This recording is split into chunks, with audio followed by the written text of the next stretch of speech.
გამოვრიცხავთ თვითმკვლელობას.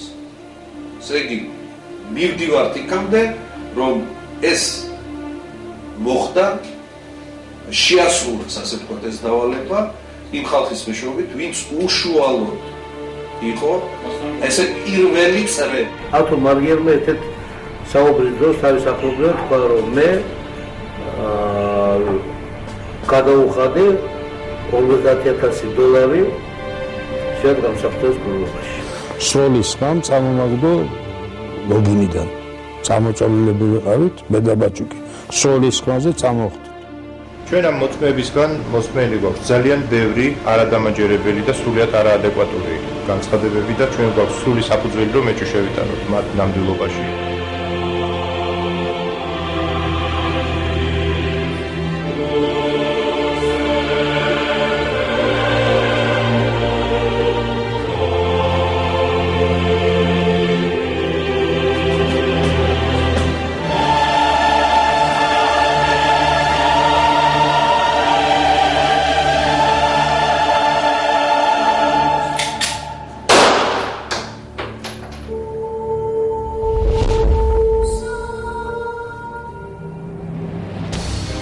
მოგესალმებით. დღეს შაბათია, საღამოს 9 საათი და თქვენ უყურებთ ვახოს ანაიას რეპორტაჟს. საქართველოს პირველი პრეზიდენტის გარდაცვალებასთან დაკავშირებული საკითხების შემსწავლელი საქართველოს პარლამენტის დროებითი კომისია. ესაა სრული სახელწოდება დეპუტატებისა და ექსპერტებისგან წარმოდგენილი ჯგუფისა, რომელიც ზვიად გამსახურდია საქმეს იძიებს. მოკლეს, თუ თავი მოიკლა საქართველოს პირველმა პრეზიდენტმა. 17 წლის შემდეგ კომისია, რომელსაც პრეზიდენტის შვილი ხელმძღვანელობს, აცხადებს, რომ აღმოჩენილია ახალი გარემოებები. დღევანდელ გადაცემაში რამდენიმე წუთში შემოგთავაზებთ გამსახურდიას მთავრობის პრემიერ-მინისტრის ბესარიონ გუგუშვილის ჩართვას ფინეთიდან. გეტყვით, რომ გუგუშვილი კონსტანტინე გამსახურდიას კომისიასთან თანამშრომლობაზე უარს ამბობს. მას თავად აქვს უამრავი შეკითხვა ამ კომისიასთან. საბოლოო დასკვნის გამოქვეყნებამდე კომისია დათანხმდა ახალი გარემოებების ამსახველი მასალები, მათ შორის იგორ გიორგაძისა და თენგიზ კიტოვანის ჩვენებები ექსკლუზიურად გადმოეცა ჩვენი გადაცემისთვის. და კიდევ ერთი მნიშვნელოვანი ფაქტი. ჩვენ კომისიის წევრებთან ერთად სამეგრელოში გავიარეთ პირველი პრეზიდენტის უკანასკნელი გზა. 1993 წლის 24 სექტემბერს ზვიად გამსახურდია გროზნოდან სამშობლოში ბრუნდება. პირველი პრეზიდენტის თვითმფრინავი სენაკის სამხედრო აეროდრომზე დაეშვა. სენაკიდან ზვიად გამსახურდია პირდაპირ ზუგდიდში მიემგზავრება და მიტინგზე სიტყვით გამოდის. ვიყავით ანჯაში, ზოლაში, გაძევებული სამშობლოდან, მაგრამ ჩემი ფიქრი, ჩემი აზრი ყოველდღე თქვენთან იყო. ყოველდღე თქვენთან ვიყავი, უხილავად, მეგობრებო. გროზნოდან დაბრუნების შემდეგ იწყება გამსახურდიას ცხოვრების ყველაზე მძიმე 3 თვე.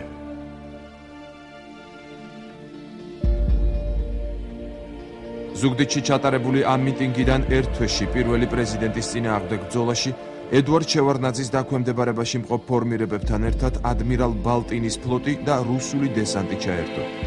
7 ნოემბერს ბალტინმა ფოთი აიღო. იმავე დღეს შევარდნაძის მომხრე შეიარაღებულმა ძალებმა ზუგდიდი დაიკავეს. ზვიად გამსახურდია იძულებული გახდა მომხრეებთან ერთად ტყეში გახიზნულიყო. 1993 წლის 5 ნოემბერს დევნილი პრეზიდენტი თანამებრძოლებთან ერთად ოჩამჩირის რაიონის სოფელ ილურშია, სადაც სეპარატისტთა წარმომადგენლებს შეხვდა. აფხაზებმა გამსახურდიას დოკუმენტზე ხელის მოწერა მოსთხოვეს. სეპარატისტების სუვერენიტეტის ცნობას სანაცვლოდ კი თბილისში დაბრუნებას პირდებოდნენ. წინააღმდეგ შემთხვევაში გამსახურდიას აფხაზეთი დაუყოვნებლივ უნდა დაეტოვებინა. მე ჩემი სკამის გულისთვის საქართველოს არ გავყიდი და აფხაზეთის დამოუკიდებლობას არ ვაღიარე. აი ამ საუბრის შემდეგ ილორში ზუსტად 10 წუთში აფხაზეთის დელეგაცია უკავშირდება უკვე გუდაუთას და გუდაუთიდან იღებენ ბრძანებას დაუყოვნებლივ დატოვონ ტერიტორია, ან დააკავეთ, ან დახოცეთ. რის შემდეგაც უკვე ტოვებენ სამეგრელოს ილორის აფხაზეთის ტერიტორიას. აფხაზეთის დატოვების შემდეგ ზვიად გამსახურდია ენგურს გამოხმა წალენჯიხის რაიონის სოფელ მუჟავაში აღმოჩნდა ბადრი ზარანდიას ბანაკში, რომელიც ვიწრო ხეობაში მდებარეობდა. დღეს ჩვენ ვიწყებთ იმ გზის გავლას, რომელიც ზუსტად 17 წლის წინ გაიარა საქართველოს პირველმა პრეზიდენტმა და ეს გზა მისთვის აღმოჩნდა უკანასკნელი გზა და ჩვენ დღეს ამ გზის გავლას ვიწყებთ პირველი პრეზიდენტის შვილთან კონსტანტინე გამსახურდიასთან ერთად. ბატონ კონსტანტინე, ჩვენ ახლა ვიმყოფებით სოფელ მუჟავაში. ეს ადგილი არის ძალიან მნიშვნელოვანი ამ საქმეში და მოდით თქვენ მოუთხრეთ მაყურებელს, რითი არის ეს ადგილი, ეს შენობა, სადაც ახლა ჩვენ ვიმყოფებით ასეთი მნიშვნელოვანი საქმის დეტალებისთვის. სოფელი მუჟავა ძალიან მნიშვნელოვანია თავისი მდებარეობით, იგი არის მთებში, შემალული, ძალიან ძნელია აქ ადამიანის მიღება. მაგრამ იმ პერიოდში, როდესაც ზვიად გამსახურდი აქ იმყოფებოდა პრემიერ-მინისტრთან ერთად, ეს ასე არ იყო. პირველი სკოლისა მინდა გითხრათ, რომ იგი აქ უნდა იყოს ჩამოსული სადღაც 15-დან ალბათ 20 ნოემბრამდე, მას შემდეგ რაც იგი გადმოვიდა აფხაზეთიდან. ძალიან მალე ჩამოვიდა ამ სოფელში. აქ ეძინათ მათ, ზვიად გამსახურდიას, იქით ბესარიონ გუგუშვილს და რამდენიმე თანხმლე პირს ბადრი ზარანდიას ბანაკში. ჩვენ ახლა ვიმყოფებით ბადრი ზარანდიას ბანაკში. აქ მოდის პრეზიდენტი. პრეზიდენტი აქ მოიყვანეს, მან რა თქმა უნდა არ იცოდა გზები, აქ ხომარ თვლით ბატონ კონსტანტინე, რომ აქ მოსვლა პრეზიდენტის იყო აი ამ მარშრუტის დროს ერთ-ერთი მთავარი შეცდომა, რომელიც მისმა გარემოცვამ ან ინფორმაციის ნაკლებობის გამო შესაძლოა პრეზიდენტმა დაუშვა. ეს რა თქმა უნდა მან შეიძლება სწოდნოდა აქ რა ხდება, როდესაც მოვიდა იგი აქ იმყოფებოდა იგი სულ რაღაც 4-5 დღე. ილორიდან წამოსვლის შემდეგ პრეზიდენტი გარემოცვის უდიდესმა ნაწილმა მიატოვა. გამსახურდიას გვერდით მხოლოდ პრემიერი გუგუშვილი, პირადი დაცვის 6 წევრი და წალენჯიხის ბატალიონის 9 მებრძოლი აღმოჩნდა. 2 თვის განმავლობაში საქართველოს პრეზიდენტი ცდილობდა ხელში არ ჩავარდნოდა მდევარს. მოწინააღმდეგე მას ხვალ-დახვალ მისდევდა. დროის შემდეგ გამოჩნდა, რომ შეთქმულება იყო. ისე მხრიდან იგეგმებოდა. ისევ შიგნიდან იგეგმებოდა ეს შეთქმულება. აბა ეხლა საიდან უნდა გასულიყო პრეზიდენტი ჯვარიდან მუჟავაში რომ იყავდა, ერთღამეს სახში ოჯახში გაჩერდებოდნენ, იტყოდნენ რომ 2 დღით გავჩერდებით. დილითათვე წავიდოდნენ, ნახევარ საათში იმ ოჯახს აწიოქებდნენ, დაარბებდნენ, წყვილს ესვროდნენ, ფეხს მაამტრევდნენ და ასეთიან დავით. უსაფრთხოების მიზნით გამსახურდია შემოვლითი გზებით, ხეობების გავლით და ტყის ბილიკებით, ძირითადად ღამით გადაადგილდებოდა. ერთ-ერთი ვერსიით პრეზიდენტი რამდენიმე დღე დაცვის გარეშე დარჩა. საქართველოს პრეზიდენტი ყველაზე კრიტიკულ მომენტში ადგილობრივი მეგზურების ანაბარა იყო. ამ ყველაფერს დაბა ჯვრის მცხოვრები მირიან ქარდავა გვიმტკიცებს, რომელიც მაშინ პრეზიდენტის მეგზური გახდა. სროლები მოხდა და ის დაცვის ხალხი დარჩა, უკვე სახიფათო შეიქმნა ყველგან. იმ ხარეზე ყველგან იყო სახიფათო უკვე და აი იმიტომ უკვე თოვლი მოთოვა კაკრაზის და თოვლმა შეუშალა ხელი რომ გადმოსულიყვნენ. ახლა რაც შეეხება ახლა ჩვენ ნაჩვევი ვიყავით ღამე დღე იმუშაობდი 20-30 წელი 40 და ღამეც ვეგვიკლევდით გზას და დღისითაც და ახლა სრულიად უცხო მხარეს ნოხდები კაცი ამის გაკლევა ღამე და დღე ძნელია და ასე მოგვიყვანეს მაგენი მე 1-4 დღის შემდეგ. ძალიან საინტერესო ფაქტი, ანუ თუ მივყვები ჩვენ კვალ-და-კვალ ამ ყველაფერს აღმოჩნდა რომ დაახლოებით 3 თუ 4 დღე პრეზიდენტი დაცვის გარეშე იყო პრაქტიკულად. დაცვის გარეშე იყო ზუსტად, დიახ. ზუსტად ასეა. ეს როგორ მოხდა და როგორ ახსნას უძებნიან საერთოდ ამას დაცვის ხელმძღვანელი და მისი წევრები? როგორ შეიძლება რომ პრეზიდენტი დაცვის გარეშე დარჩეს 4 დღე? აი არ ვიცი, აი ძალიან ესეთი ფაქტობრივად ახსნას ვერ უძებნიან, მაგრამ მე გავიხსენო, მეც ერთი ვკითხავ რა თქვა უბრალოდ მარგველანმა. ზურა, თუ შეიძლება ეცამით აი ესა მარგველანის ახსნა როგორია იმაზე, რატო დარჩა პრეზიდენტი დაცვის გარეშე? ჩვენ რა გვიპასუხა, ზუსტად აღარ მახსოვს. 3 თუ 4 დღის განმავლობაში დაცვის გარეშე. პრეზიდენტი დაცვის გარეშე იმიტომ დარჩაო, რომ ესე იგი ჩვენო მოგცაო ითითებაო, რომ დარჩით ადგილზე, ეს იყო სოფელი ჩქვალერში. და ჩვენო მერეო შემდეგო პრეზიდენტის ზაკვალი ადგილსამყოფელი დავკარგეთო და მხოლოდ რა 6 დღის მერეო წვალებითო შევიტყეთო ერთ-ერთი თანამებრძოლისაგანო, რომელმაცო ქარდავასაგან, რომელმაც მიგვიყვანა. ანუ გამოდის რომ პირადმა დაცვამ 6 დღის განმავლობაში არ იცოდა სად იყო თან იყო ამ დაცვაში 4 კაცი.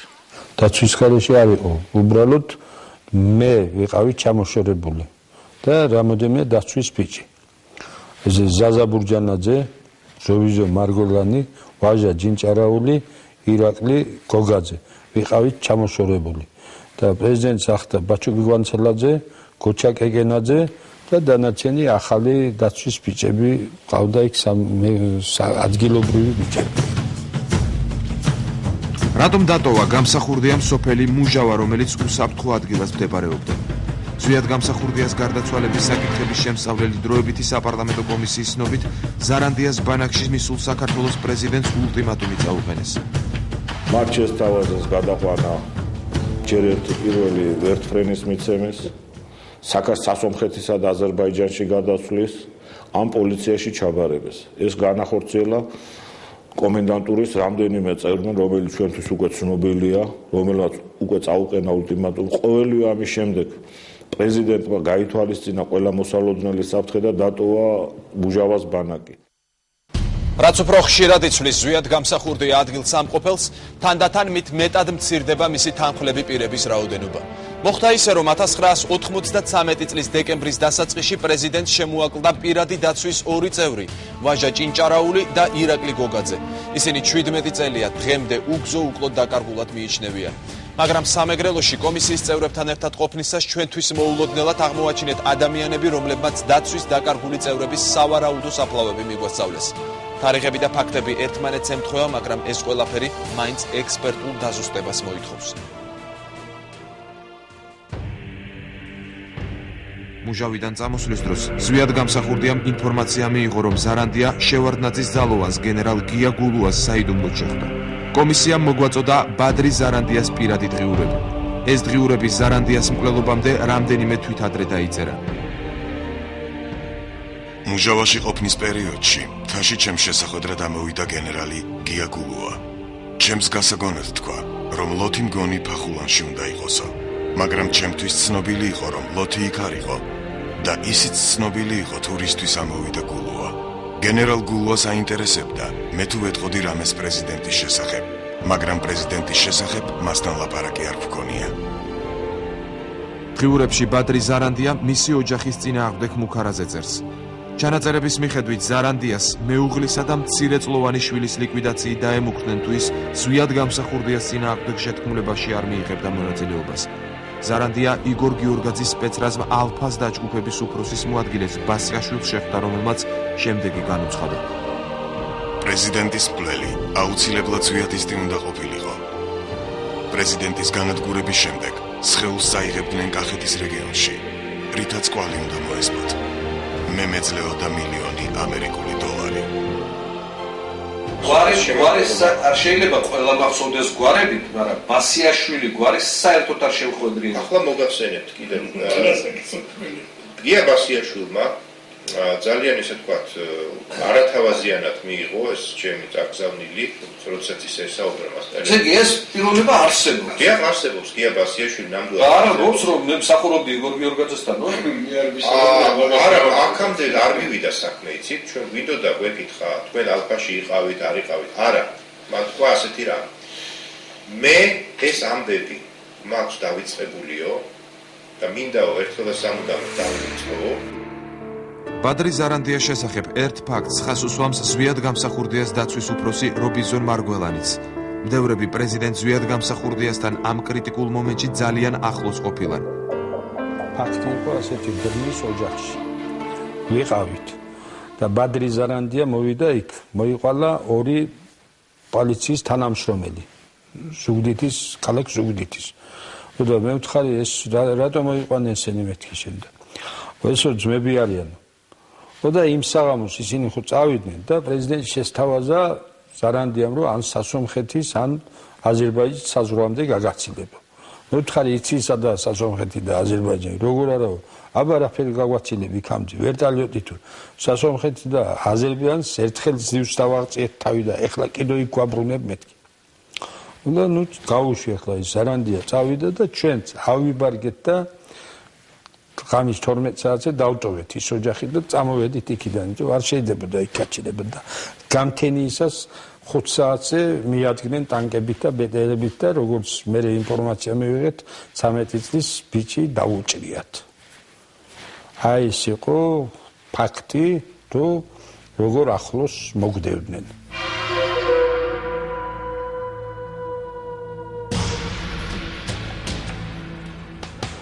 მუჟავის ბანაკის დატოვების შემდეგ პრეზიდენტმა ბადრი ზარანდიაზე თვალყურის სადევნებლად დაცვის 2 ახალგაზრდა წევრი დატოვა.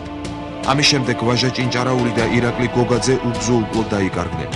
17 წლის შემდეგ ზვიად გამსახურდიას გარდაცვალების შემსწავლელი დროებითი საპარლამენტო კომისიის წევრებთან ერთად ჩვენმა გადამღებმა ჯგუფმა სამეგრელოს ერთ-ერთ სოფელში 2 უცნობის საფლავს მიიღო.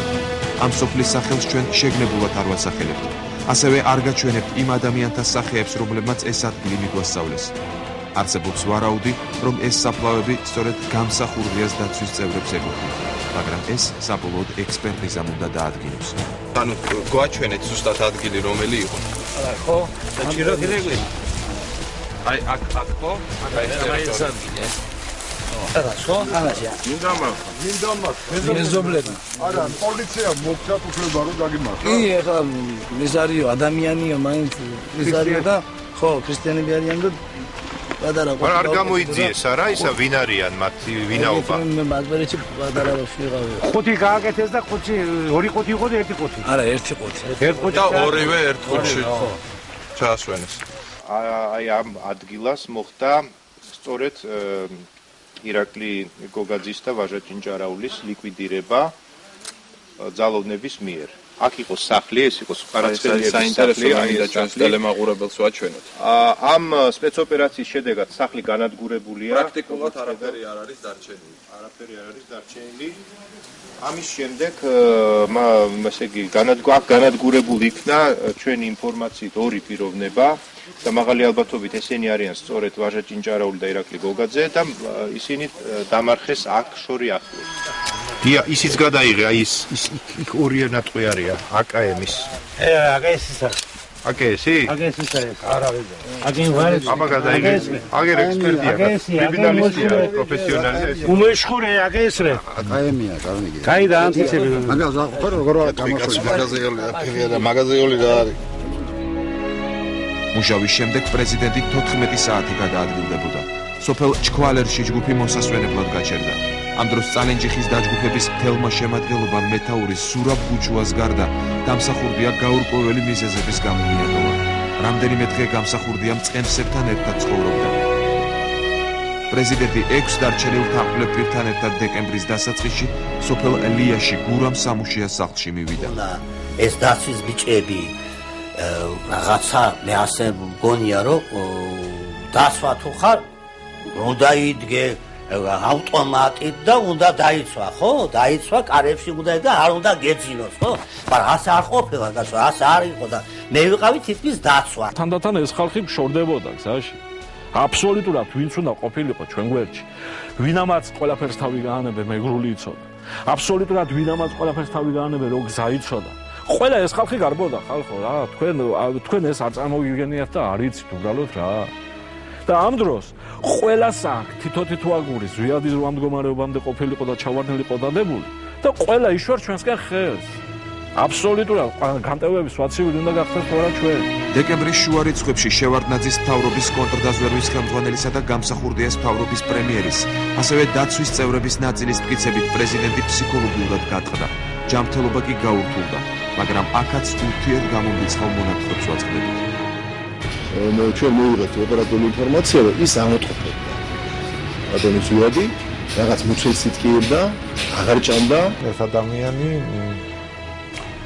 გაითიშა.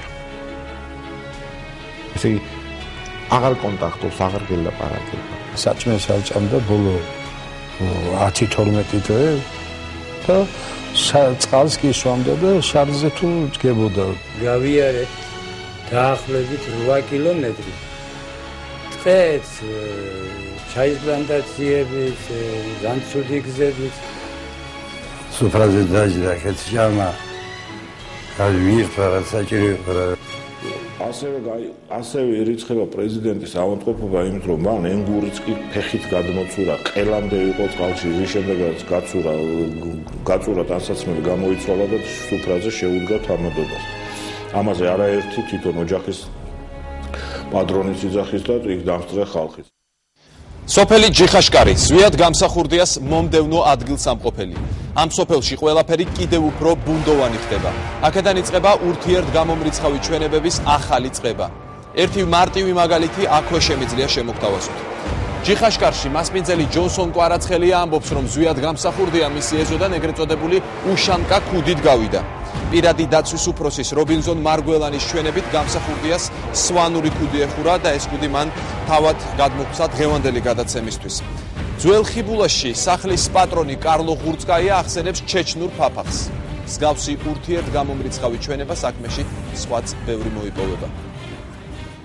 თავისუფლად დადიოდა და ავადმყოფი არო კოლიტი მქონდა იმას დაბავდა დადიოდა თავისუფლად მარდა დადიოდა ის ჩქარესი არ ვიქია თახში მეორე თახში და პროკობდა რატომ უნდა წავიდეო აქედან არ მინდაო წავსლა აქედან ისინი გეუბნებოდნენ რობინზონი პრომეტა წამოდი პრეზიდენტო წავიდეთ ეს ადგილი გაცემული არის და რაღაცებიდან და იცის შევარდნაძის ხალხმა 24 დეკემბერს კვარაცხელიას სახლში პრეზიდენტთან ბატალიონ ჯიხას მეთაური მივიდა და აცნობა რომ ის გამსახურდიას ტოვებდა და მეგზურობას ვეღარ გაუწევდა მიზეზი წამების შიში იყო როგორც დროებითი კომისია არკვევს ბატალიონ ჯიხას ხელმძღვანელი გუჯუჯი ებრალიძე ზუგდიდში წავიდა სადაც დააპატიმრეს აქ მოხდა ტიპიური ამბავი დაირღვა პირობა ისეთი იყო რომ პრეზიდენტი უნდა ყოფილიყო აქ მას ჰქონდა განზრახული როგორც ჩანს გამოზამთრება იმიტომ რომ მასპინძელს თხოვა შეეძინა საქონელი და გარკვეული თანხის გადახდასაც დაპირდა და არავის არ უნდა სწოდოდა მისი აქ მოხდა მაგრამ პირობა დაირღვა რამდენადაც გუჯუჯი ებრალიძემ რომელმაც ის აქ მოიყვანა საქმის კურსში ჩააყენა სრულიად სხვა სოფელში მცხოვრებით მები გზაურდა ანატოლი ჩუხური და თავი იმით გაიმართლა რომ მე დამაპატიმრებენო აუცილებლად და შესწვლა ვერ გაუძლო ეწოლასო და გავთქვაო ადგილსამყოფელიო გუჯუჯი ებრალიძე მართლაც დააპატიმრეს მაგრამ რამდენიმე საათში ის იქნა განთავისუფლებული აფხაზეთის უშიშროების მაღალჩინოსნის გიამ ხეიძის პირადი თავდებობის შედეგად მაგრამ ზვიად გამსახურდია მაინც გადაიყვანეს ამ სახლიდან. იყო თუ არა ჯონსონ კვარაცხელიას სახლი და შესაბამისად პრეზიდენტის ადგილსამყოფელი გაცემული, ამის თქმა ყველას უჭირს. ფაქტია, რომ ხიბულიდან ზვიად გამსახურდიას ცხედარი 31 იანვარს დილით სწორედ კვარაცხელიასთან მიასვენეს და ეზოში დაკრძალეს. აი ეს არის საფლავი, პირველი საფლავი. აი ამ ადგილას. ერთი კვირის შემდეგ გადაასვენეს. ერთი კვირის შემდეგ გადაასვენეს იგი სოფლის ბოლოში, ვალიკო ზარანდიას უთნილ სახელოსნოში, რომელიც იმავდროულად საბძელის ფუნქციებსაც ასრულებდა. სხვათა შორის გადასვენებაში მონაწილეობდა ჩემს მიერ ნახსენები გიამ ხეიძეც. აფხაზეთის უშიშროების ოფიცერი. ამ ფაქტს იმით ახსნი, რომ ეს არანაირი კონსპირაცია არ არსებობდა. შესაძლოა ვიღაცებს კიდევაც ეგონათ, რომ ისინი კონსპირატიულად მოქმედებენ და ვერავინ ვერაფერს ვერ ხედავს, მაგრამ სინამდვილეში ყველაფერი ხელის გულზე.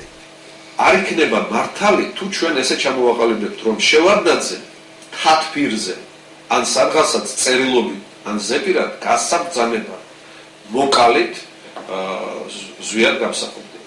ესეთი ფრაზა მე არ მგონია ვინმეს ეს ვის სტილში არც იყო არასდროს. მაგრამ როცა კაცს შენ ურეკავდა ეუბნები რომ აი 2-3 დღეში შეიძლება ალყა შემოვარტყა და ჩამოვიყვანო ზვიად გამსახურდია. ხო, აქ ეხლა პურმარილი დახვდება მაგას საქართველოს ისა თბილისი. რა თქმა მე აქ ისა გამსახურდია, ხო?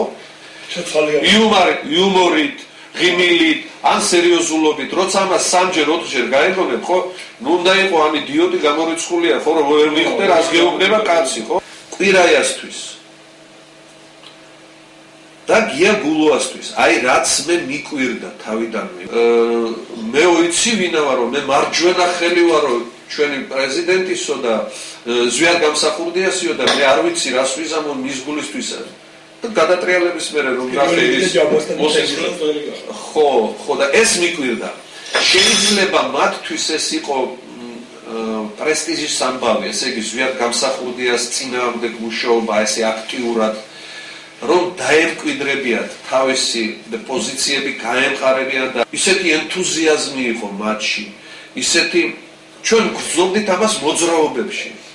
აგენტურა გვეუბნებოდა, მოსახლეობა გვეუბნებოდა, ამას ხედავდა ხალხი. ერთი სიტყვით რო გითხრათ, ზვიად გამსახურდიას სიახლოვეს უცხო პიროვნება ვერ მივიდოდა ისეთი პირობები იყო შექმნილი. რა ეცვა საქართველოს პრეზიდენტ სიცოცხლის ბოლო დღეებში და რა ეხურა თავზე? ამ კითხვაზე ურთიერთგამომრიცხავი პასუხები არსებობს. კასტუმი ეცვა მაგას ნაცრისფერი ორბორტიანი კასტუმი. ვარადნიკი სხვანაირად რომ აქვს ისეთია. ხილები ორი მტრად აქვს ისეთია თუ ნაცრისფერი შარვაი და კასტუმიც. თქვენ თუ გახსოვთ ეხურა თავზე რამე? კი როგორ? რა? სალდატის კუდი. ნაცრისფერი სალდატის ზიმნი. შაპკა უშანკას უმეზახია. ზეთ შეკრული არ იყო. ერთი შნური მოწყვეტი იქონდა და ერთი ასე იყო დადებული, მეორე ასე აწეულივით იყო ის ყურები რომ აღზევით. ღურწკაიებს მოგცა ჩვენება აღწეს რაღაც წარმოუდგენელ ფიგურას ჩვენთვის. რომ მას ეხურა ჩეჩნური ქუდი, აფახი, ტანზე ასახელებს რომ ეცვა ნაბადის მაგვარი აბსოლუტურად რაღაც ურთიერთგამომრიცხავ ჩვენებას იძლევა. ინსულელე არავით არის ჩეჩნური ქუდი იქ არ ყოფილა. ეხურა სვანური ქუდი. მე ვთხოვა რომ აი სვანური ქუდს თუ იშოვიო და ეს შიდობიან პერიოდის დროს ჩამოვატანე სვანეთიდან ქუდი და ის ქუდი ეხურა და ის ქუდი მერე მოხვდა გერმანიაში. გერმანიიდან გამომიგზავნეს მე და ეხლა ამჟამად მიდევს მე სახში ის ქუდი. საქართველოს პრეზიდენტი ჯიხაშკარიდან 28 დეკემბერს წავიდა. ჯონსონ კვარაცხელია იხსენებს, რომ ზვიად გამსახურდიას გარემოცვამ სახლი თითქმის იძულებით დაატოვებინა. იმ მიზეზით, რომ ინფორმაციამ გაჟონა და გამსახურდიას საფრთხე ემუქრებოდა. პრეზიდენტის მეგზურობა ძმებმა ანატოლი და ზაურ ჩუხუებმა იკისრეს. პრეზიდენტი ფეხით სწორედ ამ დაღმართზე დაეშვა, რომლის ბოლოშიც მას მანქანა ელოდებოდა. ჩვენ გასავლელი დაგვრჩა და ახლა გთავაზობთ ზვიად გამსახურდიას ცხოვრების უკანასკნელ გზას. ბოლო ეპიზოდი გზა ჯიხაშკარიდან ძველ ხიბულამდე. რა მოხდა ამ გზაზე და რამდენი ხანი მგზავრობდა რეალურად პრეზიდენტი გარემოცვასთან ერთად ერთი სოფლიდან მეორემდე? 9 საათი თუ 5 საათზე მეტი. აქაც სხვადასხვა და ურთიერთგამომრიცხავ ჩვენებას ვაწყდებით. და კიდევ ერთი, ჩვენი გადაღების კულმინაციური მომენტი, იარაღით გასროლა. რა შედეგით დამთავრდა ექსპერტ-კრიმინალისტის საგამოძიებო ექსპერიმენტი, რომელსაც ჩვენი გადამღები ჯგუფიც დაესწრო. მასპინძლის ჯონსონ კვარაცხელიას ჩვენებით ჯიხაშკარი გამსახურდიამ საღამოს 6 საათზე დატოვა. პრეზიდენტი გარემოცვასთან ერთად სოფელ ძველ ხიბულაში მიემგზავრებოდა. ხიბულაში ახალი მასპინძლის კარლო ღურწკაიას ჩვენებით კი გამსახურდია სტუმრად ღამის 11 საათსა და 30 წუთზე მივიდა. მანძილი ჯიხაშკარსა და ძველ ხიბულას შორის კი სულ რაღაც 4 კილომეტრია. ჩვენ ახლა მივემართებით ძველი ხიბულის მიმართულებით. დიახ. ამ გზას სჭირდება 40 წუთიც არ სჭირდება. ალბათ 9 საათი. ალბათ 9 საათი. მაგრამ გზაში აღმოჩნდა რომ პრეზიდენტი გარემოცვასთან ერთად იმყოფებოდა 5 საათის განმავლობაში თუ მეტი არა.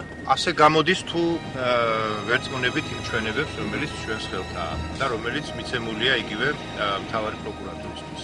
თქვენ და კომისიის სხვა წევრები, აი რა ახსნას უძებნით ამ ყველაფერს? რომელიღაც სამხარეთ ცრუობს. ამით აიხსნება ეს მხოლოდ და მხოლოდ და მე არ მგონია რომ სახლის მასპინძელი ცრუობდეს. ციგე აღნიშნავს რომ ეს ადამიანიო ავიდაო ზემოთა სართულზე და მას მერე მე ცოცხალი აღარ მინახავს. არც მე ავსულ ვარ ზემოთო და არც ის ჩამოსვლა ქვემოთო. როდესაც ჯონსონ კვარაცხელიას სახლიდან გამოდიოდნენ, თუ არ ვცდები, დაცვის კიდევ 2 წევრი დარჩა. ამ სახლში ჩამოტოვეს დაცვის 2 წევრი, კერძოდ ზაზა გურჯანაძე და გოჩა კეკენაძე. ვინ მიიღო გადაწყვეტილება ამ შემთხვევაში? გადაწყვეტილება მიიღო ერთ-ერთმა ჩუქუამ და როგორც ჩანს რობიზონ მარგველანა, რომელიც იყო დაცვის უფროსი. აი ამ ორმა ადამიანმა მიიღეს ეს გადაწყვეტილება. აი როცა მოვიდნენ მეგზურები, ძმები, ჩუხუები, მათ ყავდათ მანქანა, გაზ 24. ხო და ეხლა ამაში ვერ ვეტევითო და ოჯახშიც არ არის ადგილიო და მეორე დღესო წამოვიყვან ამათო. აქედან გამომდინარე ისინი დავტოვეთ, რომ მეორე დღეს წამოვიყვანდნენ და ჩვენ რო გადავედით, ოჯახში ადგილიც იყო ყველაფერი. მეორე დღეს არ მოიყვანეს, მესამე არ მოიყვანეს, მეოთხე კვირბებოდნენ, ხვალ მოიყვანთ, არ მოიყვანეს. მეორე დღეს გადმოიყვანთ, არ გადმოყავდათ. აი დღეს ვერ მოვასწარით, საქმეებზე დავბოდით ის და აი ასე დარჩნენ ისინი იქ მარტო ჩვენს გარეშე და ჩვენ მათ გარეშე ვიყავით. ჯიხაშკარში მდებარე ჯონსონ კვარაცხელიას სახლისგან განსხვავებით, რომელიც მაღლობზე ტყიან ადგილას მდებარეობს, სოფელ ძველ ხიბულაში ღურწკაიების ხის სახლი გზის პირას გაშლილ ადგილასაა. ჩვენ უკვე ადგილზე ვართ. აი ჩვენ მოვედით ახლა სოფელ ძველ ხიბულაში, ბატონ კონსტანტინე, ჩვენ გამოვედით ზუსტად 6 საათი იყო. და მოვედით დაგჭირდა დაახლოებით 30 წუთი. ფაქტია, რომ სახლი არის დაცლილი. არავინ არ ცხოვრობს და სხვა შორის ავარიულ მდგომარეობაშია, თუმცა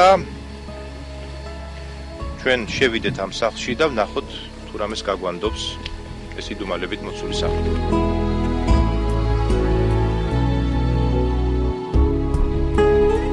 სანამ იდუმალებით მოცულ სახლში შევალთ, მცირე გადახვევა.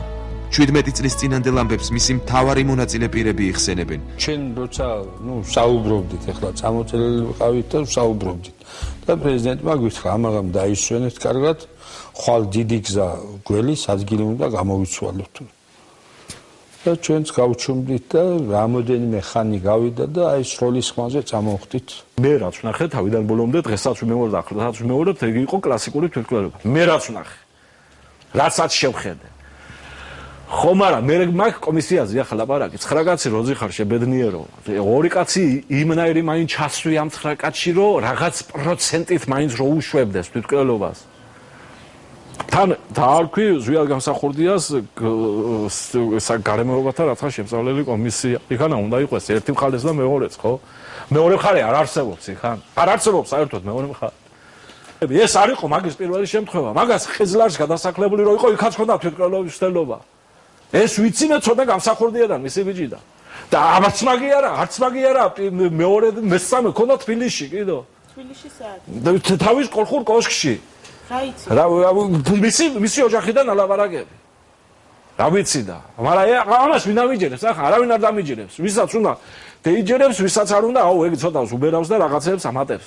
მაგრამ არც აფერდასაც არ უმამატებ. და ვამბობ პირველად, ამა.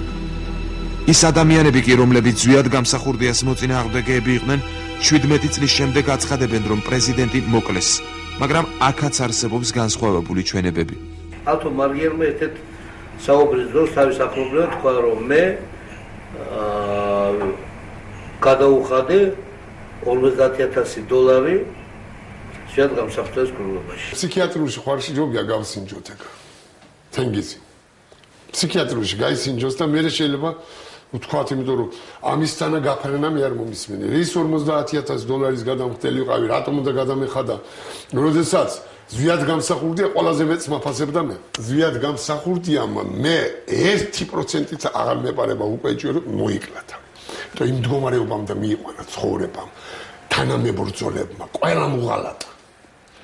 ემის გარდა ვინც გვერდში ახლდა 3 თუ 4 კაცი. პრეზიდენტი ზვიად გამსახურდია. იყო მოკლული. გამოვრიცხავ თვითმკვლელობას. ესე იგი, მივდივართ იქამდე, რომ ეს მოხდა შეასრულეს, ასე ვთქვათ, ეს დავალება იმ ხალხის მეშვეობით, ვინც უშუალოდ იყო ესე პირველი წრე, ვინც მასთან ვერ შემოვიდოდა იქ უცხო. მე არ მინდა ეჭვი შევიტანო იმ ხალხში, ხო, დაუშვათ, ვინც მართლა ემსახურებოდა და ხო, არ მინდა სულმა წაძლიერეთ. პირველი ზვიად გამსახურდია ჩეჩნეთიდან საქართველოში ბრუნდება. იცის, რომ უნდა აგორდეს ახალი ტალღა. ხელსარიელი მოდის. ჩვენ გვქონდა ინფორმაცია, რომ მან ჩამოიტანა ფული. თანხაც იყო გაჟღერებული 2 მილიონი დოლარი. და ეს მას დუდაევმა მისცა, რომ დაგჭირდება ის შემდეგ. სად არის ფული საერთოდ სადმე ჩარანს? არ ფიგურირებდა. არ მეკითხებდა თქვენ თანხა რომელიც გააჟღერა სხვადასხვა ხო პირობ ძალიან პატარაა. არა, რა თქმა უნდა 50000 არის. თუ გვერდში 1.5 მილიონი 2 მილიონი გიდევს, მაშინ თანხა უკვე სხვა არის. ხო, უკვე სულმა სხვადასხვა მოქმედებს, წაძლევს კაცს. ახლა კვლავ ბრუნდებით ძველ ხიბულაში და განვაგრძობთ პრეზიდენტის სიცოცხლის ბოლო წუთების სურათის აღდგენას. მასპინძლის სახლი 2 სართულიანია, მრავალი ფანჯრითა და ეზოდან 3 შესასვლელი კარით. კარლო ხურცკაია და მისი ოჯახის წევრები ამტკიცებენ, რომ გვიან ღამით მოსვლისთანავე პრეზიდენტი პირდაპირ მეორე სართულზე ავიდა, ისე რომ მათ მხოლოდ მიესალმა. ძველ ხიბულაში კომისიის წევრების სტუმრობის მიზანი საგამოძიებო ექსპერიმენტის ჩატარებაა. რა სიმძლავრის ხმა იქნებოდა გასროლის დროს სახლში. პროფესიონალი კრიმინალისტი ექსპერიმენტს ჩვენი გადამღები ჯგუფის თანდასწრებით ატარებს. ეს სახლი არის საკმაოდ მოძველებული, ამიტომ მაქსიმალურად ფრთხილად უნდა ავიდეთ. ბატონი კონსტანტინე გამსახურდია, პირველი პრეზიდენტის შვილი, კომისიის წევრები არიან ჩვენთან ერთად და დღეს ჩვენ ვატარებთ აქ საგამოძიებო ექსპერიმენტს. ამას ყველაფერს რამდენიმე წამში ნახავთ. მე ვთქვათ, რომ მაქსიმალურად ფრთხილად უნდა ვიმოქმედოთ, იმიტომ რომ მე მესმის რომ ძალიან ემოციურია ეს ყველაფერი თქვენთვის. მოწმეთ მტკიცებით აი აქ ამ საწოლზე თვითმკვლელობით დაასრულა სიცოცხლე ზვიად გამსახურდია. ჩვენ ამ მოწმეებისგან მოსმენილი გვაქვს ძალიან ბევრი არადამაჯერებელი და სრულიად არაადეკვატური განცხადებები და ჩვენ გვაქვს სრული საფუძველი რომ ეჭვი შევიტანოთ მათ ნამდვილობაში. ამხელა სიძლიერის იარაღის გასროლის შემდეგ დაუყოვნებლივ დგება ბესარიო გუგუშვილი, გადის მეორე ოთახში და ეძახის ბიჭებო პრეზიდენტს გული ერევა. ეს არის ნორინკოს ტიპის იარაღი, ნორინკოს მოდელის იარაღი, გააჩნია იგივე ლულის სიგრძე, უძრავი ლულა და ტყვის მოძრაობის და მექანიზმების მოძრაობის მიხედვით ანალოგიური მიახლოებითი ხმა აქვს. შეიძლება ცოტა ნაკლები კონდეს, ცოტა ნაკლები. დანარჩენი პარამეტრებით ყველანაირად აკმაყოფილებს. ერთადერთი შესაძლებელია კამერა დარჩეს, რომელიც დააფიქსირებს ხმას, გასროლის ხმას. კი ბატონო. ჩვენ ამ შემთხვევაში უნდა დავყოლოთ ესეთი ისევე ხილად როგორც აქ შემოვედით. ყურადღება, მიმდინარეობს გასროლა.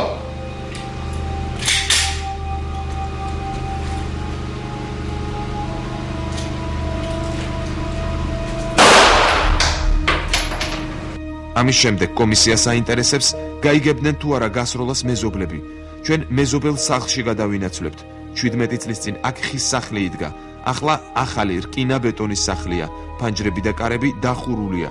ეს ექსპერიმენტის ერთ-ერთი პირობაა. ჩვენ ვაგრძელებთ ჩვენი ექსპერიმენტის მეორე ნაწილს. ჩვენ გადმოვედით მეზობელ სახლში და ახლა აქ ველოდებით გასროლის ხმას, თუ როგორ გავიგონებთ ამ ხმას. ამას აღბეჭდავს უпростоრად აიღებს ჩვენი მიკროფონი ამ ხმას. ჩვენ შეგვიძლია უკვე დაურეკოთ მეზობელ სახლში ჩვენს ექსპერტ კრიმინალისტს და ვთხოვოთ რომ მან გაისროლოს. ჩვენ მზად ვართ ექსპერიმენტის დასაწყებად, შეგიძლიათ გაისროლოთ. ყურადღება, მიმდინარეობს გასროლა.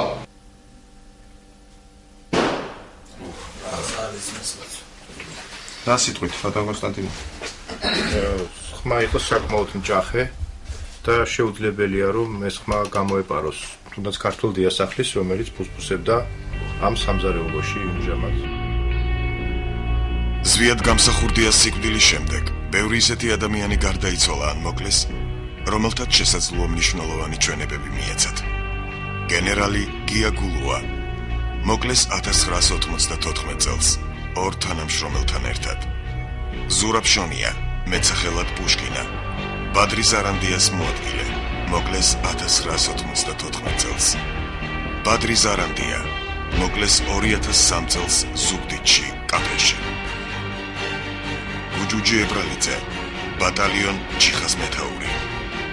ანზორ მებონია ზვიად გამსახურდიას ერთ-ერთი ბოლო მასპინძელი.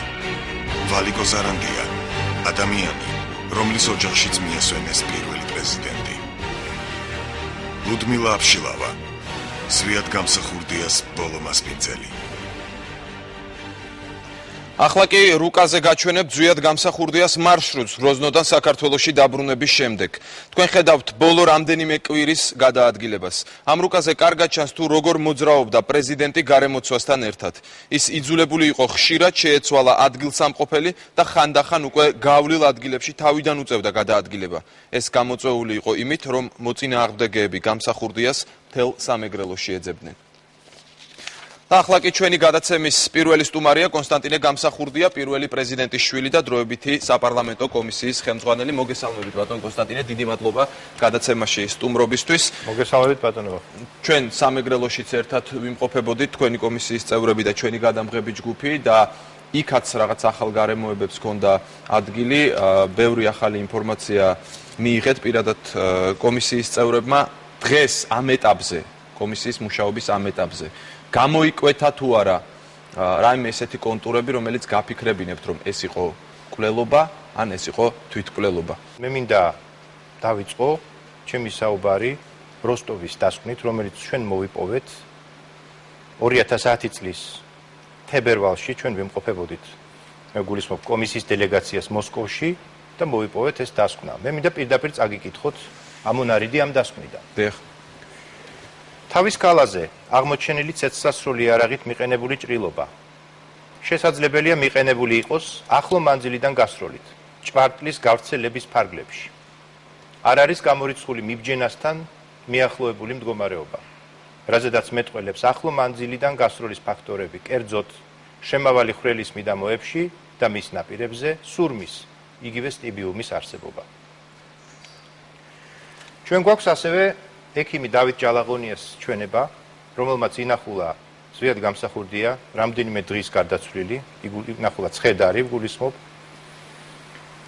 იგი აღნიშნავს, რომ გატეხილი არ ყოფილა ძვალი თვალის უპესთან, იყო შემავალი ჭრილობა, იყო ცოტაოდენ დენთის კვალი, მაგრამ ის არ საუბრობს, მე ვიმეორებ, არ საუბრობს ორმაგ ნახეთ ჭრილობაზე, ანუ ეგრეთ წოდებულ სტანცმარკაზე. ყველამ ვისაც გააჩნია ელემენტარული წარმოდგენა სასამართლო მედიცინაზე, იცის რა არის სტანცმარკა. ეს არის ან ვარსკვლავისებური, ან ორმაგი ნახეთქით, ჯვარედინი ნახეთქით ჭრილობა, რომელზეც მეტწილად, როგორც წესი, არის ასახული პისტოლეტის კვალი. ანუ მიდებული პისტოლეტის კვალი. როდესაც როსტოვის დასკვნა საუბრობს ახლო მანძილიდან გასროლით, მიბჯენასთან მიახლოებული, თუმცა დააკვირდით, ისინი არ ამბობენ, რომ ეს მიბჯენით იყო. აქ კონკრეტულად მაინც არ არის. არა, იცით როგორ არის? მე რამდენიმე სპეციალისტთან მქონდა საუბარი, მაშინაც, როდესაც ჩვენ მუშაობდით ფილმზე და ახლაც. დიახ. მათ განმარტეს და ეს იქნება ჩვენს დასკვნაში, შავით თეთრზე, რომ ახლო მანძილი გულისხმობს 50 სანტიმეტრს. დიახ. ხოლო მიბჯენასთან ახლოს, აი მაქსიმუმი არის ალბათ 1.5-6 სანტიმეტრი. მე ვერ წარმომიდგენია პირადად თვითმკვლელი, რომელიც მაგალითად 50 სანტიმეტრით, ან 40-ით, ან 30 სანტიმეტრით მოშორებით დაიჭერს პისტოლეტს, ეს არის სრული უაზრობა. როსტოვის დასკვნაზე ჩვენ კიდევ ცლად გვექნება, ვთქვათ, გადაცემის მეორე ნაწილშიც ლაპარაკი, რომელიც ერთი კვირის შემდეგ გავა. ახლა მე მინდა აი ამ გზასთან დაკავშირებით, ანუ ჩვენ ესე დავასათაურეთ გადაცემა პირველი პრეზიდენტის უკანასკნელი გზა. საინტერესოა დღევანდელ გადაცემაში ჩვენთან მოხვდა იგორ გიორგაძის, კიტოვანის და სხვების ჩვენებები. თქვენთვის რამდენად ფასეულია ეს ჩვენებები, რომელსაც ეს ადამიანები აძლევენ, გიორგაძე, კიტოვანი და ისინი პირდაპირ, უბრალოდ გიორგაძე პირდაპირ ამბობს, რომ ეს იყო კვლელობა. ხომ არ არის აქ ედუარდ შევარდნაძეზე განაწყენების მომენტი თქვენი აზრით, ის მათ ჰქონდა დაპირისპირება და შემდეგ გიორგაძე სწორედ ამიტომ წავიდა საქართველოში. მე ვთვლი, რომ ჭეშმარიტება არ უნდა იქნეს იმის გამო დეგრადირებული, რომ თქვათ, იგი შესაძლოა ოდიოზური ადამიანის, საზოგადოების გარკვეული ნაწილისთვის ოდიოზური ადამიანის პირიდან არის გახმოვანებული. ჩვენ იმას კი არ უნდა მივყვეთ თუ ვინ ამბობს ჭეშმარიტებას, არამედ ანუ ამა თუ იმ აზრს, არამედ თავად ამ აზრში რა დევს. აი ეს არის დღეს ყველაზე მნიშვნელოვანი. და მე მიმაჩნია, რომ გამომდინარე იქიდან, როგორც ჩვენ გვაწვდიან თვითკვლელობის ვერსიას, არის ამაში ძალიან ბევრი არადამაჯერებელი ნიუანსი და დეტალი. ძალიან ბევრი. და ყველაფერს ამას კომისიის საბოლოო დასკვნაში ჩვენ აღნუსხავთ. მე საერთოდ ვარ წინააღმდეგი, რომ ადამიანები, რომლებსაც ჯერათ თქვა თვითმკვლელობის ვერსია, ჩვენ მოვიძულოთ ეს ადამიანები, გავრიყოთ ეს ადამიანები, გამოვაცხადოთ მოღალატებად და დავაბრალოთ მათ 1000 რამ. მე მხოლოდ და მხოლოდ თავიდანვე ვთხოვე ასეთ ადამიანებს. გემუდარებით, დაგვარწმუნეთ, დაგვაჯერეთ თქვენი პოზიციის ისტორიაში და მე გადმოვალ თქვენს მხარეს. მაგრამ ეს ასე არ მოხდა. ვის გულისხმობთ ამ ყველას ვისგანაც მომდინარეობს თვითმკვლელობის ვერსია და ეს მომდინარეობს 3 ადამიანისგან.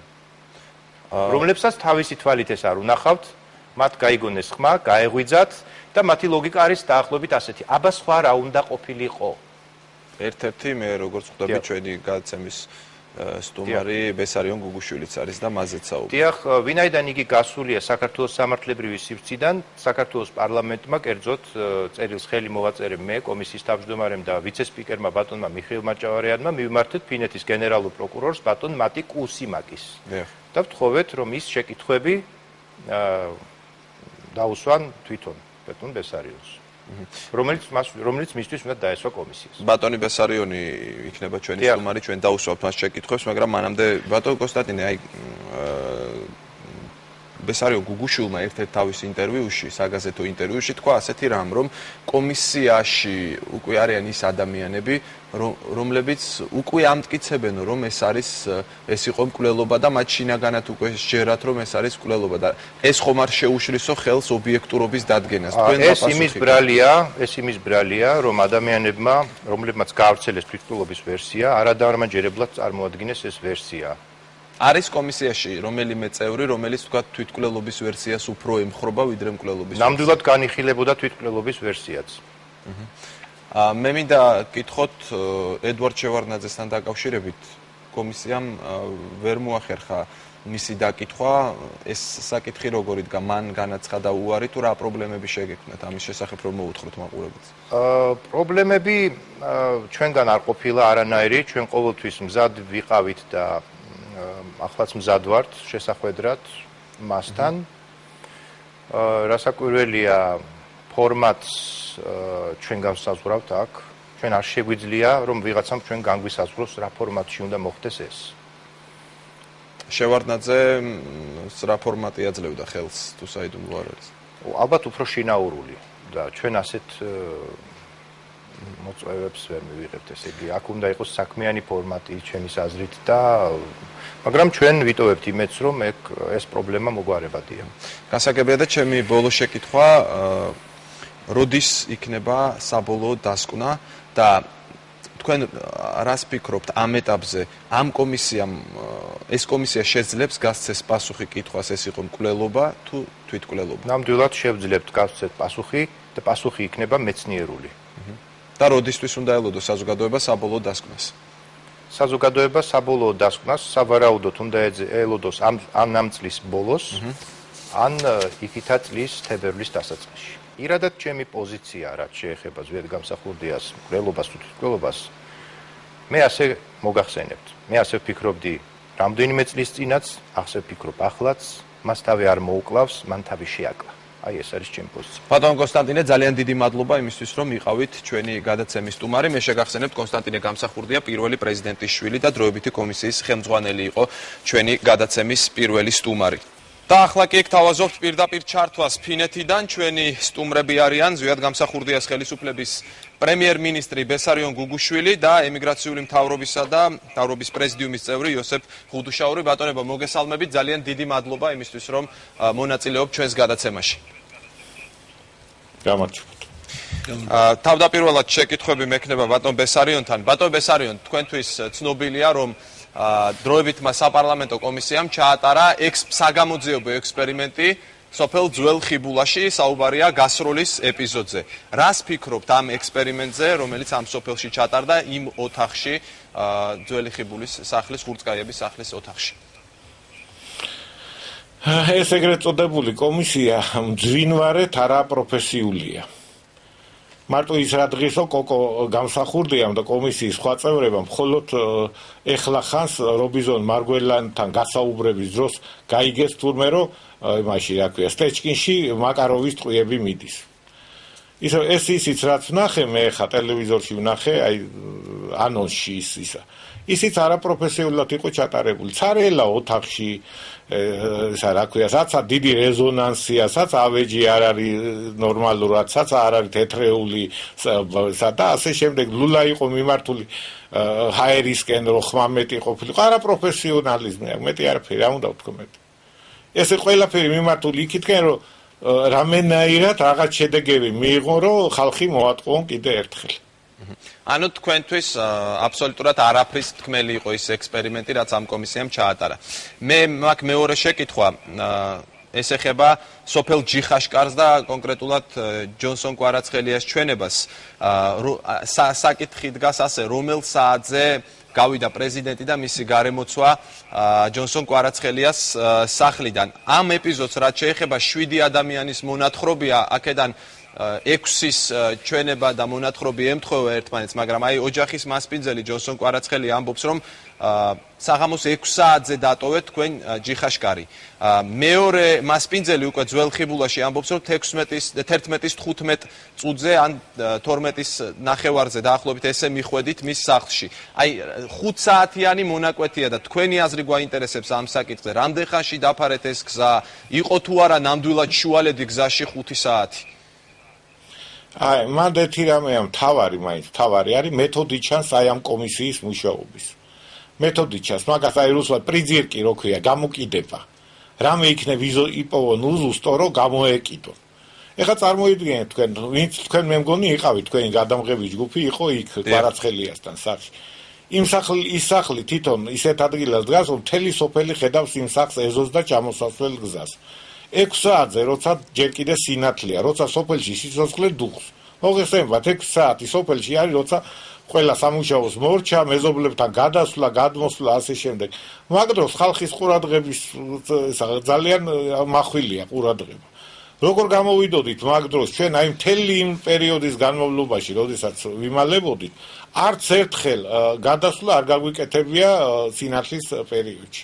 გავდიოდით გვიან ღამით, როდესაც სოფელი დაიძინებს, როცა მიმსვლელები არ არის. და ეხლა რა მოხდა იმ კაც შეეშალა 20 წელიწადი გავიდა და აღარ ახსოვს ზუსტად, მაგრამ აი ეგ არის რომ კომისია აგროვებს არა სერიოზულ მასალებს. არამედ აი როგორც ეხლა წყალწაღებული ხავს ეჭიდებიან, ესეც არის ერთ-ერთი ხავსი. ბატონ ბესარიონ, სანამ ბატონ იოსებს დაუსვამ შეკითხვას, იქნება აქ დაგვიზუსტო. დაახლოებით რამდენი ხანი დაგჭირდათ იმისთვის, რომ მისულიყავით ეხლა ზუსტად როგორ გითხრათ, საათი არ დავინიშნე, ეგ იყო რაღაც ნახევარი საათი, 40 წუთი, რაღაცა ესეთი ძალიან არა, მათ სხვა ამბავია, ისიც უფრო მნიშვნელოვანი. ჩვენ უნდა გადავსულიყავით წინა დღეს. დიახ.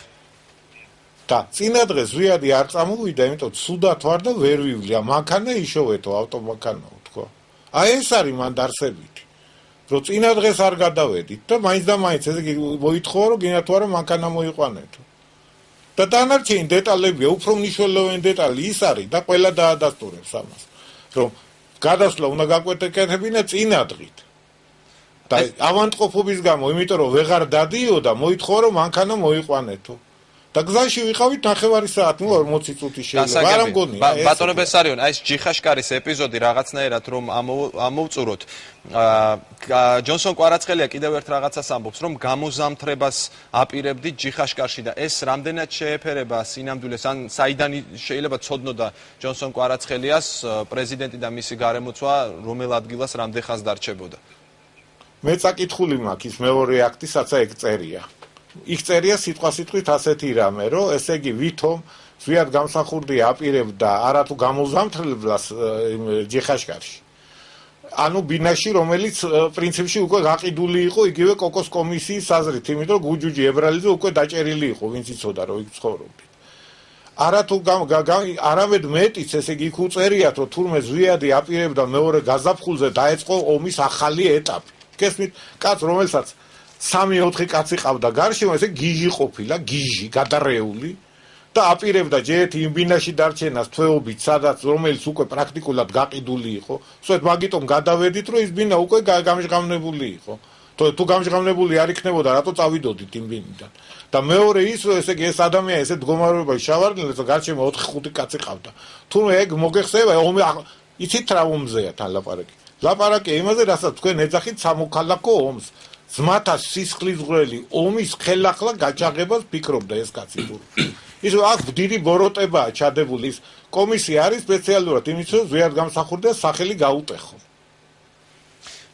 ბატონ იოსებთან მაქვს შეკითხვა, აი თქვენ კომისია ახსენეთ და თქვით რომ იმიტომაა შექმნილი რომ ზვიად გამსახურდია სახელი გაუტეხოს. ბატონო იოსებ, მე მაინტერესებს ამ კომისიასთან დაკავშირებით შეფასება, პოლიტიკური შეფასება. ბატონი ბესარიონი არაპირებს რომ ითანამშრომლობს ამ კომისიასთან და აქ საინტერესოა ზუსტად ეს პოლიტიკური შეფასება თქვენი მხრიდან და გისმენთ. ძალიან კარგად ახსენეთ და ასე არის, დიახ. ბატონ ბესარიონს არავითარი სურვილი არ გააჩნია ითანამშრომლოს დღევანდელ უკანონო ხელისუფლებასთან და მით უმეტეს კიდევ ამ ხელისუფლების მიერ დანიშნულ კომისიასთან, შექმნილ კომისიასთან, რომლის მიზანიც არის ძირითადად ეროვნული მოძრაობის და ზვიად გამსახურდიას ყველაზე ერთგული ხალხის დისკრედიტაცია. ჩემის აზრით ამ კომისიის მიზანი ის არის რომ ერთხელ და სამუდამოდ წერტილი დაესვას ლეგიტიმურობის აღდგენის საკითხს, რომ საქართველოში საერთოდ აღარ არსებობდეს ამაზე საუბარი, რომ ხალხმა, ქართველმა ერმა დაივიწყოს ყველაფერი ის, რაც მოხდა, რაც განიცადა სამხედრო პუჩის შემდგომ. ჯერ ამ კომისიას დასკვნა არ დაუდია, საბოლოო დასკვნა. თავიდანვე რამდენად სწორია ასეთი უნდობლობის გამოცხადება თქვენი მხრიდან? სამაგიეროდ არსებობს შუალედური დასკვნები და არსებობს ამ გამოძიებასთან, ეგრეთ წოდებულ გამოძიებას მიძღვნილი გადაცემები, სადაც ცალსახად ხდება ბატონი ბესარიონის და დაცვის წევრების დისკრედიტაცია და მათ სიმართლეში ეჭვის შეტანა. ბატონ ბესარიონ, თქვენ გითხავთ ამჯერად კომისიამ მოიპოვა ჩვენებები, ჩაწერა თავად ჩვენებები იგორ გიორგაძის და თენგიზ კიტოვანის. გიორგაძე პირდაპირ ამბობს, რომ ეს იყო მკვლელობა. თქვენი აზრით, რატომ არის ასეთი პირდაპირ იგორ გიორგაძე, რატომ არის ასე დარწმუნებული? ხშირად ამბობენ, რომ ამათ რაღაც დაამტკიცეს თითქოს, გინ კიტოვანია, გინ გიორგაძე. არაფერი არ დაუმტკიცებიათ, რომელიმე მამტკიცებელი საბუთები აქვს, ვიდეო ჩანაწერი, აუდიო ჩანაწერი, მოწმეები, ვინმე წარმოადგინა?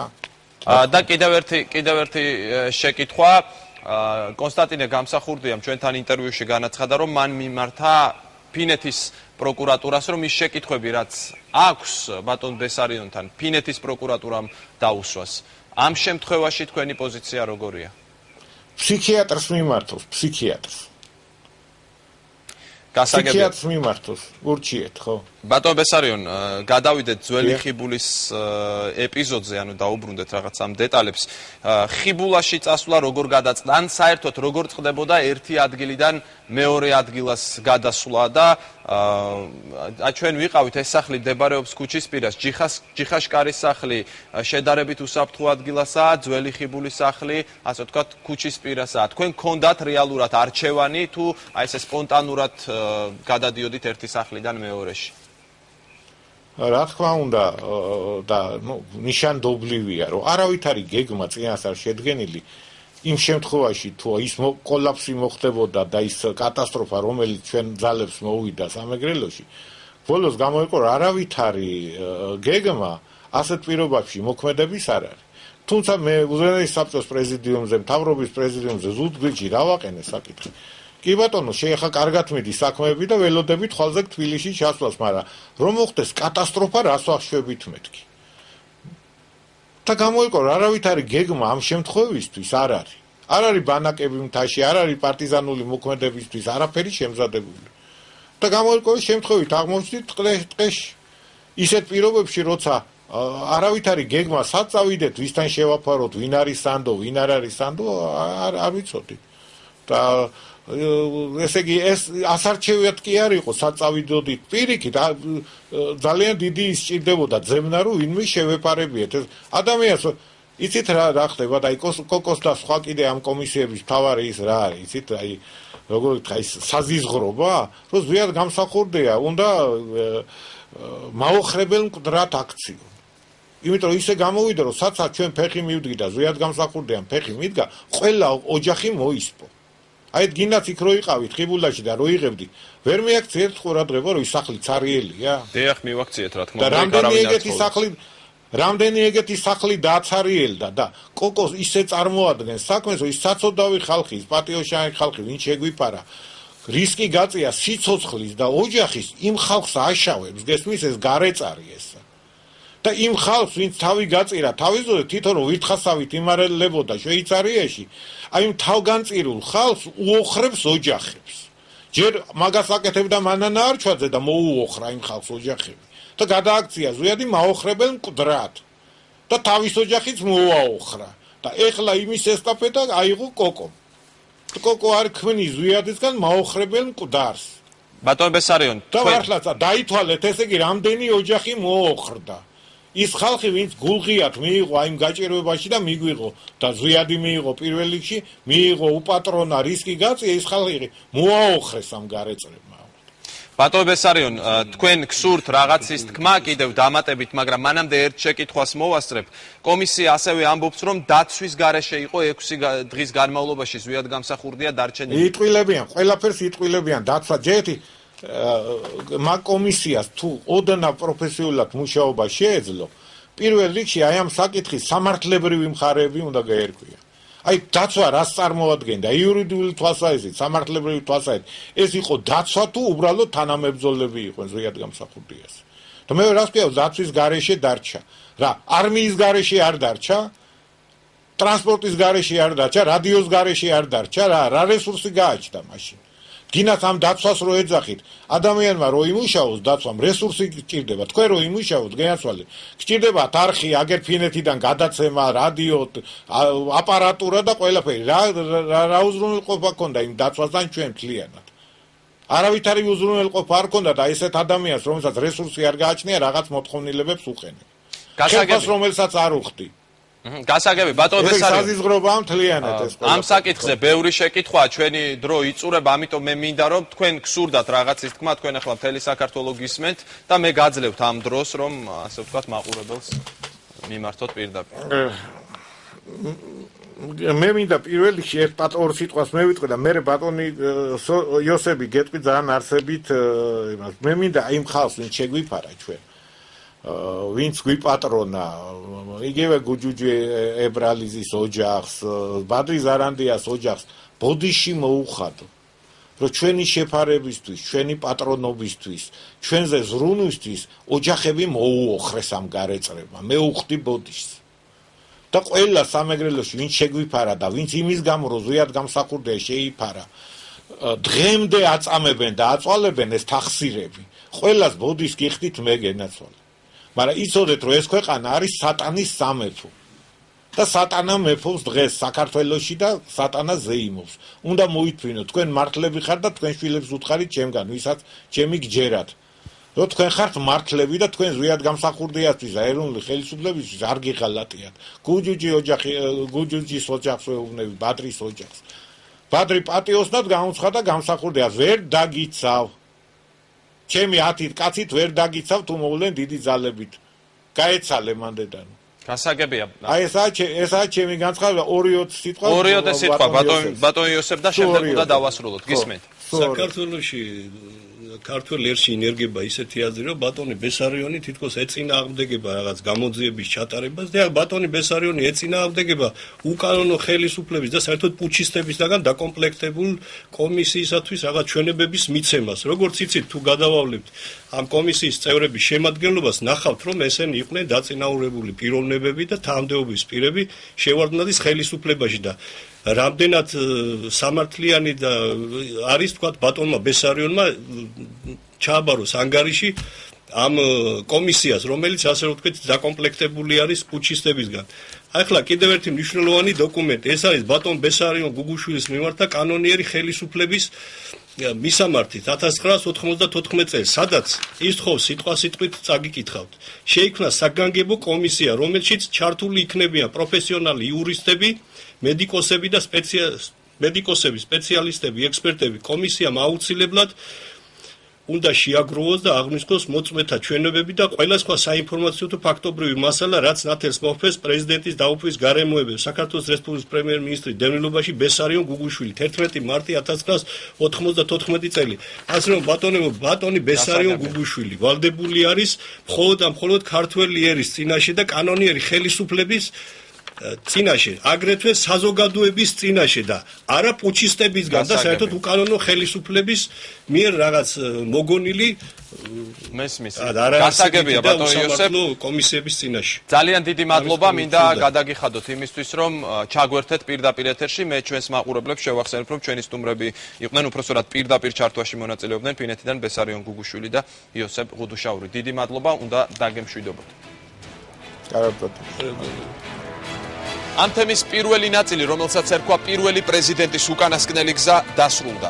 რა ხდებოდა ზვიად გამსახურდიას გარდაცვალების შემდეგ, თქვენ ნახავთ მეორე ნაწილში, მომდევნო შაბათს. როგორ განვითარდა გამოძიება, რა წერია როსტოვის დასკვნაში და რა ახალი დეტალები აქვს დროებით საპარლამენტო კომისიას. გემშვიდობებით ზუსტად ერთი კვირი, შევხვდებით ერთმანეთს მომავალ შაბათს საღამოს 9 საათზე პირველ არხზე. ნახვამდის.